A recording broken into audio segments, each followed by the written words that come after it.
नमस्कार विद्यार्थी मित्रांनो, मी प्राध्यापक राजेश शिवरखेडे आपल्या जय गजानन मॅथ कोचिंग क्लासेसमध्ये सर्वांचं स्वागत करतो. आपण वर्ग 12वीचा वेक्टर नावाचा चॅप्टर स्टार्ट केलेला आहे.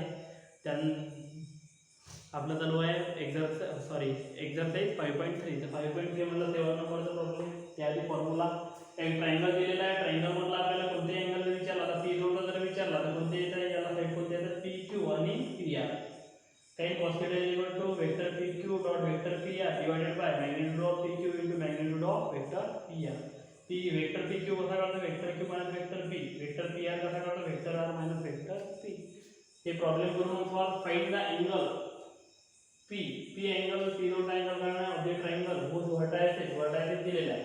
तर आधी आपण लिहून घेऊ p q r. तर p पासून काय भेटेल आपल्याला, let vector p, vector q and vector r be the position vector of the point, with the position vector of the point p, q and r respectively. p पासून vector p भेटेल. लिहून घ्या. Vector p पहिल्याला आहे, दुसऱ्याला j, तिसऱ्याला k, म्हणजे काय 0 आहे, -1j -2k. q पासून vector q equals to 3i + 1j + 4k. Vector r equals to पहिल्याला आहे, दुसऱ्याला j, तिसऱ्याला k, म्हणजे 5i + 7j + 1k. ट्रायंगल घेतो मी काढून. हा काढला मी ट्रायंगल. हा p, हा q आणि हा r. हा p दोन ट्रायंगल राहणार नाही, याला तुम्ही थीटा. तर आपण काढून घेऊ. Angle is given by angle काढला फॉर्म्युला तो हा इथे लिहिला आहे. काय चेक करा, cos theta is equal to vector pq dot vector pr divided by magnitude of vector pq into magnitude of vector pr. याला मी इक्वेशन नंबर 1. पहिले वेक्टर pq काढू आपण. Vector pq equals to vector q minus vector p. Vector q तो बराबर vector q का है आपल्याकडे 3 आहे plus 1j plus 4k minus vector p. Vector p का आपल्याकडे 0 आहे माइनस 1j माइनस 2k. आपल्याकडे 3 आहे plus 1j plus 4k. Minus नंतर आतमध्ये मल्टिप्लाय माइनस 0 आहे minus minus plus 1j plus 2k.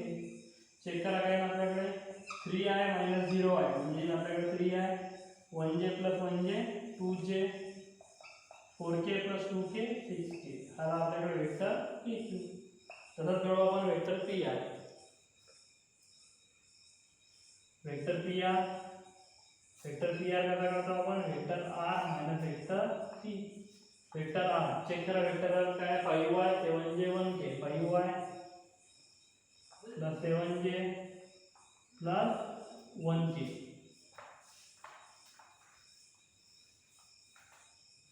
Minus vector p. तो वेक्टर p चेक करा 0 आहे माइनस 1j माइनस 2k. 0 आहे माइनस 1j माइनस 2k. आपल्याकडे 5y plus 7j plus 1k minus नंतर आतमध्ये मल्टिप्लाय माइनस 0 आहे प्लस 1j प्लस 2k. आपल्याकडे 5y minus 0 आहे, म्हणजे आपल्याकडे 5y plus 7j plus 1j 8j plus 1k plus 2k 3k. आला आपल्याकडे वेक्टर pr. नंतर काय पाहिजे आपल्याला, दोघांचा काय पाहिजे, डॉट प्रोडक्ट. डॉट प्रोडक्ट पण काढून घेऊ. Vector pq dot vector pr. Vector pq आहे आपल्याकडे, चेक करा 3i 2j 6k. 3i plus 2j plus 6k dot vector pr. Vector pr 5y plus 8j plus 3k. Dot product मध्ये काय करतो आपण, i च्या कोएफिशिएंटचे मल्टिप्लिकेशन. i चा coefficient किती आहे 3, इथे किती आहे, i चा कोएफिशिएंट 5. j च्या कोएफिशिएंटचे मल्टिप्लिकेशन 2, इथे किती आहे आपल्याकडे 8. k च्या कोएफिशिएंटचे मल्टिप्लिकेशन इथे आहे 6, इथे आहे आपल्याकडे 3, म्हणजे आपल्याकडे 5 3 चा 15, 8 2 चा 16, 7 6 3 चा 18. करा ॲडिशन 15 16 आणि 18. 7 5 11 11 8 19.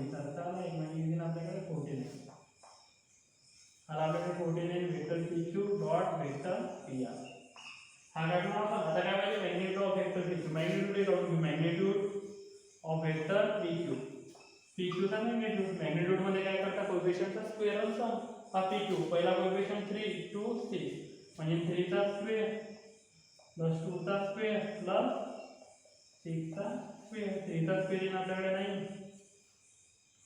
2 चा स्क्वेअर 4 आणि आता किती येईल 26 म्हणजे येईल आपल्याकडे अंडर रूट 49. 49 कशाचा स्क्वेअर आहे 7 चा बाहेर येईल आपल्याकडे 7.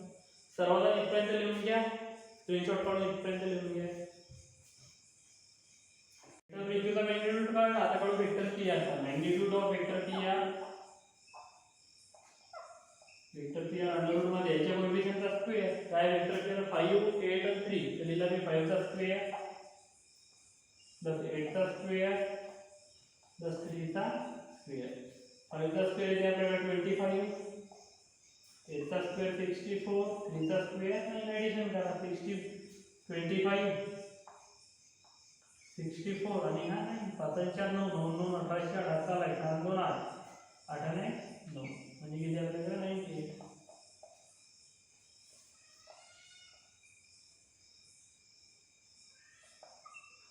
या 98 ला मी असे लिहू शकतो ना 49 मल्टीप्लाय बाय 2. 49 चा स्क्वेअर आहे होता बाहेर आला 7 2 कशाचा नाही म्हणून नाही लिहिते magnitude of vector PR.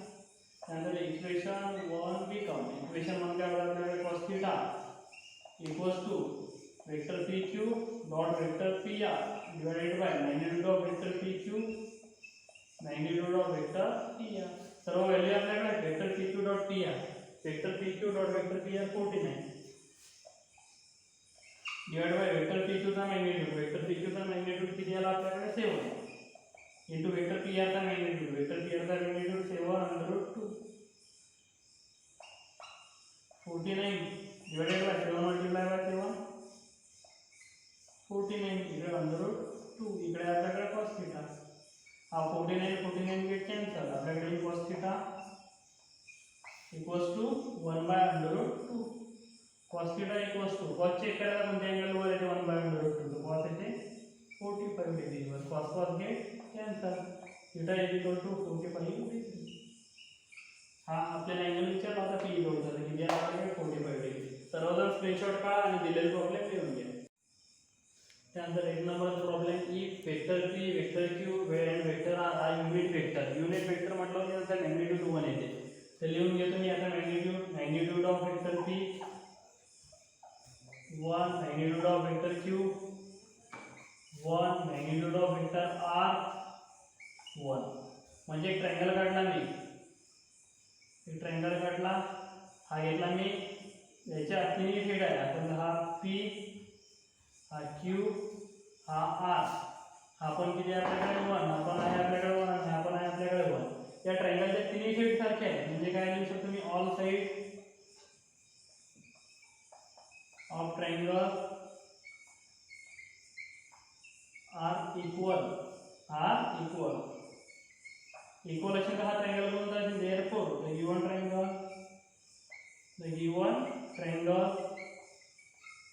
Is equilateral triangle म्हणजे याचा समजा मी नक्की घेतला जर घेतला मी Q आणि आधार घेतला मी R म्हणजे अँगल किती असेल इथं 60 चा म्हणजे थीटा इक्वल टू किती आपल्याकडे 60 डिग्री. तर देयरफॉर आपल्याला काय करणार आहे vector P dot vector Q तर फर्स्ट काढू आपण तर साइडला घेतो मी first vector P dot vector R dot product काय आहे मग आपल्याकडे vector P dot vector Q काढायचे तर magnitude of vector P into magnitude of vector Q into cos theta. फक्त इथं हा युनिट वेक्टर काय मग magnitude of vector P magnitude of vector पहिले Q आहे magnitude of vector P into magnitude of vector Q into cos theta. Magnitude of vector P check करा किती आपल्याकडे 1 आणि Q आहे 1 into 1 into cos of theta किती आपल्याकडे 60 degree 1 into 1 1 म्हणजे किती आपल्याकडे cos of 60 degree cos 60 degree किती येते 1/2. तसंच त्यामध्ये सेकंड काय आपल्याकडे vector P dot vector R magnitude of vector P dot magnitude of vector R magnitude of vector P magnitude of vector P dot vector R dot product काढणार तर magnitude of vector P into magnitude of vector R into cos theta. हा दिलेला आहे आपल्याला 1 आहे, दिलेला आहे 1 आणि थीटा किती आहे 60 डिग्री. म्हणजे किती आहे आपल्याकडे cos ऑफ 60 डिग्री. cos 60 किती येते 1/2. झाला प्रॉब्लेम सॉल्व. सर्वांना स्क्रीनशॉट काढा आणि दिलेला प्रॉब्लेम लिहून घ्या. त्यानंतर next problem 4 number. Show that the projection of length, so show that the sum of this length of projection, याचं जे length of projection आहे coordinate axis म्हटलं म्हणजे x y आणि z वरचं आपल्याला याची सम 9 दाखवणं आहे. त्याआधी आपल्याकडे प्रोजेक्शनचे फॉर्म्युले, प्रोजेक्शन जर घ्यायचे असतील वेक्टरचे x ऍक्सिस वर तर काय आहे vector a dot right divided by magnitude of y. Magnitude of जो i j k हे असतं युनिट वेक्टर. y साठी इथं j घ्यायला, z साठी इथं काय घ्यायला फक्त k. आता सर्वात आधी मी घेतो आपल्याला दिलेला वेक्टर a घेतो मी, जो दिलेला आहे तो vector a pi plus qj plus rk. तर vector a equals to p दिलेला आहे, चेक करा p आहे 2y 3j r किती आपल्याकडे 4k. आले आपल्याकडे इथपर्यंत. त्यानंतर इथपर्यंत आलं की हे लिहून घ्यायचं unit vector i magnitude unit vector j magnitude of unit vector k equals to आपल्याकडे 1. तर काढू आपण आधी पहिला projection of vector a on x axis. Projection of vector a on x axis check करा का आपल्याकडे formula vector a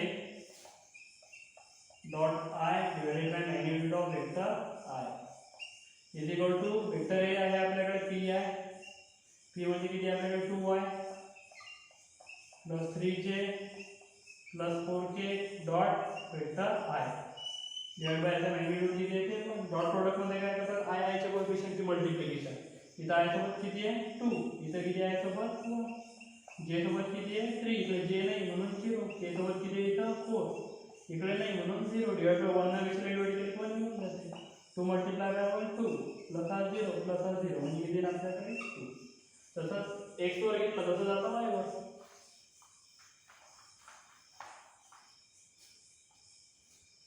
projection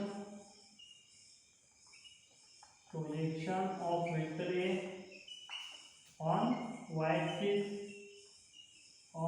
axis is equal to मग आपल्याकडे vector a dot unit vector j divide by याचा magnitude. Vector a आहे आपल्याकडे 2y plus 3j plus 4k into vector j divide by magnitude किती असता 1 लिहून घ्या. मग हा 2 i काही इथं नाही म्हणून किती 0, j सोबत किती आहे इथं 3, इथे किती आहे j सोबत n असला म्हणजे 1, k सोबत किती आहे 4, इथे किती आहे k सोबत 0 म्हणजे आपल्याकडे हा 0 प्लस हा 3 प्लस हा 0 म्हणजे आपल्याकडे 3. तसंच k चं प्रोजेक्शन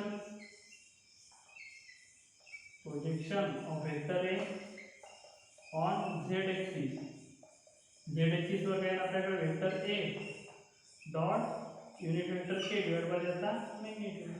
वेक्टर a काय आपल्याकडे 2y plus 3j plus 4k dot vector k divide by magnitude किती आहे आता 1. मल्टिप्लिकेशन करा हा 2 i सोबत इथं काहीच नाही म्हणजे किती 0, j सोबत किती आहे 3, j वाला इथं नाही म्हणून 0, k सोबत किती आहे इथं 4, k सोबत इकडे किती आहे 1 म्हणजे किती डिवाइडेड बाय 1 ने कशाला डिवाइड केले 1 निघून जाईल म्हणजे किती 0 प्लस 0 प्लस 4 म्हणजे किती आपल्याकडे 4. आले तर याचे प्रोजेक्शन सर्व प्रोजेक्शनचे करू आपण sum of all projection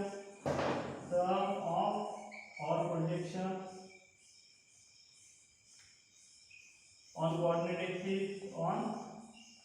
coordinate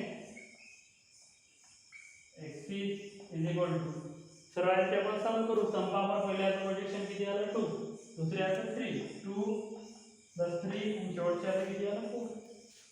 किती आले चेक करा बरं 5 प्लस 4 किती आलं 9. आपल्याला हे 9 दाखवलं नव्हतं, झालं प्रॉब्लेम सॉल्व.